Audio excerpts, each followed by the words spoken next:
A few years ago, I got a phone call from a commercial broker I do a lot of business with, and he told me that he had this site that he was going to give me the exclusive shot at first on King Street West, between Simcoe and John Street, which for me, as a Torontonian, it's the epicenter of the best place to be in downtown. So this is a part of Toronto that is called Theatre Row. Two of the most important theatres in Canada are on it, the Princess of Wales Theatre and the old Royal Alex Theatre, and across the street is Roy Thomson Hall. So we're in this cultural mecca, and the piece of property is a parking lot, and it's never been anything but a parking lot. And so it was an exciting opportunity to create in this neighborhood a mix of old and new.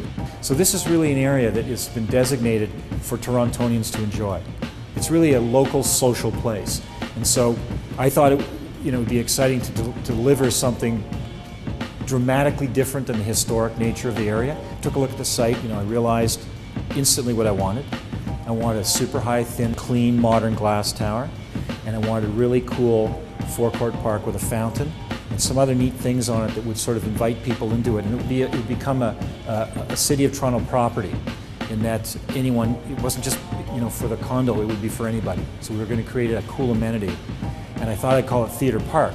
So I went to an architecture firm that I love working with, and I talked to Peter Clues, I think one of the best architects working in Canada, and I said to him, look, I want something so crazy that the local councillor and the planning department will completely ignore the fact that this tower is inappropriate with respect to current planning guidelines. I want to blow them away. I wanted them to just be so amazed with the style of architecture and design that they're going to go, okay, we're going to look at this. It was like a building busting out to be more, but restrained by a ribbon or bandage that was wrapped around it. And that became the design we chose for Theatre Park. And we went to a Boston outdoor architecture firm to design this forecourt park. Not that there weren't people here in Toronto, but we wanted to give it an international feeling to it. And they designed this beautiful park, and so the whole thing's come together really well. And now I think the exciting thing is that it's going to be in the ground in about 2 months. I think the most important thing about Theatre Park is the interior. We hired a great interior design firm. They came up with some really great ideas for the interiors, for the lobby, for the hallways, for all the elevators. They're all going to be amazing.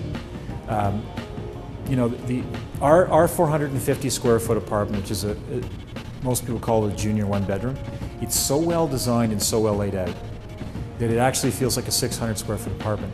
We have a 920 square foot two bedroom that lives like a 1,200 square foot two bedroom. It actually has a 22-foot living room, dining room, which you would rarely see in an 1,100 or 1,200 square foot apartment. And the reason for that is there's no waste of space. It's a very efficient 5,200 square foot floor plate, and we've used every inch of it. The other thing is that the standard quality in this building would be the equivalent to what you get in the Four Seasons. But our prices are a third of the Four Seasons prices. And we've got the same architect, by the way, that the Four Seasons has, Architects Alliance, Peter Clues. He's our architect. When you walk into our model suite, everything you see in our model suites are standard. It's important for me that our buildings stand the test of time. Nothing annoys me more than hearing people complain about the quality of a building after they've moved in. That it wasn't what it was represented. In our product, I want everyone to actually be surprised that we delivered what we said we're going to deliver on, because nobody does. All our balconies are a minimum of 6 feet deep. And in Canada, you don't get outside for many months, maybe 3. But it's nice to live in a condo, a box in the sky, as people say, and be able to get outside and have a table and a barbecue and some chairs and a lounge chair and have a bit of a party outside. And you can only do that if you have a 6-foot or larger balcony. It's just not enough space. We do oversized front entrance doors. All our framing on our doors, most developers do metal framing on the outside of the doors and the hallways. All our hallways are framed with wood, so they feel strong and permanent and that they've been there for a long time. We make sure that all our common areas are indestructible.